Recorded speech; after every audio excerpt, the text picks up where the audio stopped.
একদিন ভোরবেলা কুমু আকাশে হঠাৎ একটা সুন্দর রংধনু দেখতে পেল। ওই 7 রঙের সেতুটা কোথায় যায়?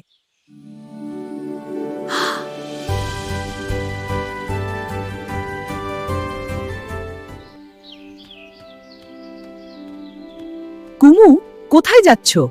রংধনুর রহস্য জানতে। চলো রংধনুর দিকে। কিন্তু রংধনুটা যেন দূরেই সরে যাচ্ছে। আমি একটু হতাশ হয়ে পড়লাম। চড়ুই বলল, রংধনু ধরা যায় না, কিন্তু তার রং আমাদের মনকে খুশি করে। রহস্যটা ধরার নয়, উপভোগ করার। হ্যাঁ, রহস্যটা উপভোগ করার। ঠিক বলেছ। কুমু থেমে আকাশের দিকে তাকাল। সত্যিই তো, রংধনু দূরে থাকলেও তার রং চারদিকে ছড়িয়ে আছে। ফুল, ঘাস, আকাশ সব যেন আরো সুন্দর লাগছে। কুমু হাসল। সে বুঝল, সব রহস্য ধরতে হয় না, কিছু রহস্য শুধু মন দিয়ে অনুভব করতে হয়। সেদিন থেকে কুমু প্রতিটি বৃষ্টির পর রংধনু খোঁজে আর মনে মনে হাসে। ওই তো রংধনু।